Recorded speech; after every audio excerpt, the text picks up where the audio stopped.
BJP JDS ದೋಸ್ತಿ ಮುಂದಿನ ಚುನಾವಣೆ ವಿಧಾನಸಭೆ ಚುನಾವಣೆಯಲ್ಲಿ ಇರುತ್ತೆ, ಚುನಾವಣೆ ನಡೆಯುತ್ತೆ ಅಂತಾನೆ ಹೇಳ್ತಿದ್ದಾರೆ. ಇರುತ್ತೆ, ಆದ್ರೆ ಎಲ್ಲಿರುತ್ತ ರಾಜ್ಯದಲ್ಲಿ ಇರ್ಬೋದನ, ಬಟ್ ಕೆಲವು ಕ್ಷೇತ್ರದಲ್ಲಿ ಮೈತ್ರಿ ಅವರವರೇ ಕಚ್ಚಾಡ್ಕೊತಾರೆ. ಕಾಂಗ್ರೆಸ್ ಏನು ಕೆಲಸ ಇಲ್ಲ ಅಲ್ಲಿ. ಹೌದು, ಬಿಜೆಪಿ ಜೆಡಿಎಸ್ ನಾಯಕರ ನಡುವೆ ಟಿಕೆಟ್ ಫೈಟ್ ಈಗಾಗಲೇ ಶುರುವಾಗಿದೆ. ಇನ್ನು 2 ವರ್ಷ ಇದೆ ಚುನಾವಣೆಗೆ. 2 ವರ್ಷದ ಮೇಲೆ ಇನ್ನೂ 4 ತಿಂಗಳು 5 ತಿಂಗಳಿದೆ. ಆದರೆ ತುಮಕೂರಲ್ಲಿ ಬಿಜೆಪಿ ಜೆಡಿಎಸ್ ಮಧ್ಯೆ ಟಿಕೆಟ್ ಫೈಟ್ ಶುರುವಾಗಿದೆ. ಅದು ತುರುವೇಕೆರೆ ಕ್ಷೇತ್ರದಲ್ಲಿ ಇದು ಮತ್ತಷ್ಟು ತಾರಕಕ್ಕೇರಿದ ಕಿತ್ತಾಟ.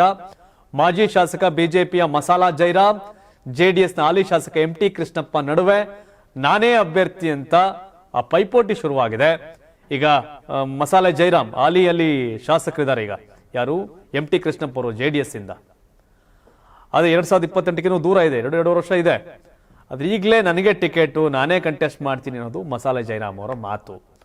ತುಮಕೂರು ಜಿಲ್ಲೆಯ ತುರುವೇಕೆರೆ ಕ್ಷೇತ್ರದಲ್ಲಿ ಬಿಜೆಪಿ ಜೆಡಿಎಸ್ ನಾಯಕರ ನಡುವೆ ಈ ಟಿಕೆಟ್ ಫೈಟ್ ಜೋರಾಗಿ ನಡೀತಾ ಇದೆ. ಯಾಕಂದ್ರೆ ಮಸಾಲಾ ಜೈರಾಮ್ ಈ ಹಿಂದೆ ಕೆಜೆಪಿ ಸ್ಪರ್ಧೆ ಮಾಡಿ 13ರಲ್ಲಿ ಸೋತಿದ್ರು, 18ರಲ್ಲಿ ಬಿಜೆಪಿಯಿಂದ ಗೆದ್ರು, 23 ಬಿಜೆಪಿ ಸೋತರು, ಆಗ ಎಂಟಿ ಕೃಷ್ಣಪ್ಪ ಅವರು ಗೆದ್ರು. ಇವರಿಬ್ಬರ ನಡುವೆ ದಶಕದ ರಾಜಕಾರಣದ ಕಿತ್ತಾಟಗಳು, ಗಲಾಟೆಗಳಿದೆ. ಸೊ ಹಾಗಾಗಿ ಇದು ಮುಂದುವರೆದಿದೆ. ಇದು ಜೆಡಿಎಸ್ ಬಿಜೆಪಿಗೆ ತಲೆನೋವು ಅಂತ ಹೇಳ್ಬೋದು. ಈಗ ತುರುವೇಕೆರೆ ಕ್ಷೇತ್ರದ ಟಿಕೆಟ್ ಪಡೆಯೋಕೆ ಜೆಡಿಎಸ್ ಶಾಸಕ ಎಂಟಿ ಕೃಷ್ಣಪ್ಪ ಮತ್ತು ಬಿಜೆಪಿ ಮಾಜಿ ಶಾಸಕ ಮಸಾಲಾ ಜೈರಾಮ್ ನಡುವೆ ಕದನ ಏರ್ಪಟ್ಟಿದೆ. ಮೈತ್ರಿ ಟಿಕೆಟ್ ಅವ್ರು ಕೊಟ್ಟರೆ ಅವ್ರು ಜೆಡಿಎಸ್ ನಿಲ್ತಾರೆ, ಇವ್ರು ಕೊಟ್ಟರೆ ಬಿಜೆಪಿ ನಿಲ್ತಾರೆ. ಈಗ ನಾನೇ ಅಭ್ಯರ್ಥಿ ಆಗ್ತೀನಿ ಅಂತ ಮಸಾಲಾ ಜೈರಾಮ್ ಮೈತ್ರಿ ಅಭ್ಯರ್ಥಿ ಆಗ್ತೀನಿ ಅಂತ ಬಹಿರಂಗವಾಗಿ ಹೇಳಿಕೆಯನ್ನ ಕೊಟ್ಟಿದ್ದಾರೆ. ಮುಂದಿನ ದಿನಗಳಲ್ಲಿ ಸೂರ್ಯ ಚಂದ್ರ ಹುಟ್ಟೋದು ಎಷ್ಟು ಸತ್ಯವೋ, ನಾನು ಭಾರತೀಯ ಜನತಾ ಪಾರ್ಟಿ ಅಭ್ಯರ್ಥಿ ಅನ್ನೋದು ಅಷ್ಟೇ ಸತ್ಯ. ಸೂರ್ಯ ಚಂದ್ರ ಎಷ್ಟು ಸತ್ಯನೋ ಸತ್ಯ, ಆದ್ರೆ ನೀವು ಅಭ್ಯರ್ಥಿ ಆಗ್ತೀರಾ ಅನ್ನೋದು ನಿಮ್ಮ ಹೈಕಮಾಂಡ್ ತೀರ್ಮಾನ ಮಾಡುತ್ತೆ. ಮೈತ್ರಿ ಇದ್ರೆ ಆಗಲ್ಲ, ಮೈತ್ರಿ ಇಲ್ಲ ಅಂದ್ರೆ ಕ್ಯಾಂಡಿಡೇಟ್ ಆಗ್ತೀರಿ, ನೋ ಡೌಟ್. ನಿಮ್ಗೆ ಯಾರು ಬಿಜೆಪಿ ಯಾರು ಕಾಂಪಿಟೇಟರ್ ಇಲ್ಲ. ನನಗೀಗಾಗಲೇ ಕೇಂದ್ರ ಮತ್ತು ರಾಜ್ಯದಿಂದ ನಿರ್ದೇಶನ ಬಂದಿದೆ. ಇನ್ನು ಕೆಲವೇ ದಿನಗಳಲ್ಲಿ ತಾಲೂಕು ಪಂಚಾಯಿತಿ, ಜಿಲ್ಲಾ ಪಂಚಾಯಿತಿ ಚುನಾವಣೆ ಬರುತ್ತೆ. ಅದಾದ ನಂತರ ಪಟ್ಟಣ ಪಂಚಾಯಿತಿ, ಗ್ರಾಮ ಪಂಚಾಯಿತಿ ಚುನಾವಣೆ ಬರುತ್ತೆ. ಹೆಚ್ಚಾಗಿ ಪಕ್ಷ ಸಂಘಟನೆಯಲ್ಲಿ ನಾನು ತೊಡಗಿಸಿಕೊಳ್ಳಿ ಅಂತ ಕೂಡ ನಮ್ಗೆ ರಾಜ್ಯದ ಕೇಂದ್ರದ ನಾಯಕರು ನಿರ್ದೇಶನ ಕೊಟ್ಟಿದ್ದಾರೆ. ಅದೇನೇ ಆಗ್ಲಿ, ಭಾರತೀಯ ಜನತಾ ಪಾರ್ಟಿಯಿಂದ ಸ್ಪರ್ಧೆ ಮಾಡ್ತೀನಿ ಅಂತ ಮಾಧ್ಯಮಗಳು ಹಾಗೂ ಕಾರ್ಯಕರ್ತರ ಎದುರು ಮಸಾಲಾ ಜೈರಾಮ್ ಘಂಟಾಘೋಷವಾಗಿ ಹೇಳಿಕೆಯನ್ನ ಕೊಟ್ಟಿದ್ದಾರೆ. ಇನ್ನು ಕಡೆ ಎಂಟಿ ಕೃಷ್ಣಪ್ಪ ಆಗ್ಲೇ ಹಾಲಿ MLA ಅವ್ರು ರೆಡಿ ಆಯ್ತವ್ರೆ.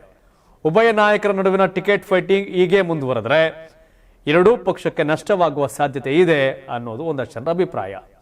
ಕೃಷ್ಣಪ್ಪ ಮಸಾಲಾ ಜೈರಾಮ್ ಬಿಟ್ಟು ಬೇರೊಬ್ಬರಿಗೆ ಮಣೆ ಹಾಕಿದ್ರು ಆಶ್ಚರ್ಯ ಅಲ್ಲ ಅಂತ ಒಂದೊಂದು ಜನ ಮಾತಾಡ್ತಾರೆ. ನೆವರ್ ಎವರ್ ಇಲ್ಲ, ಇವ್ರನ್ನೇ ಕರೆದು ಅಲ್ದೇನ್ ಟಿಕೆಟ್ ಕೊಡ್ಬೋದೇನೋ.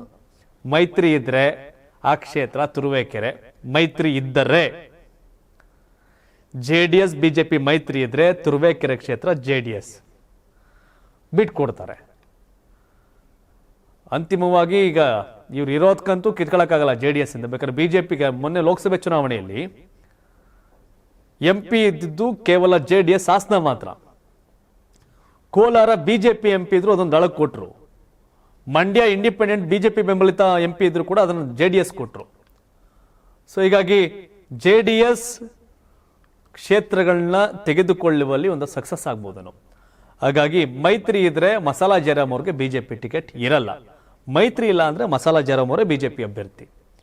ಎಸ್, ನಿಮ್ ಪ್ರಕಾರ ತುರುವೇಕೆರೆ ವಿಧಾನಸಭೆ ಚುನಾವಣೆಯಲ್ಲಿ ಮುಂದೆ ಯಾರು ಗೆಲ್ತಾರೆ? ಮೈತ್ರಿ ಕತೆ ಇರ್ಲಿ ಬಿಡಿ, ನೆಕ್ಸ್ಟ್ MLA ಆಗೋದು ಯಾರು?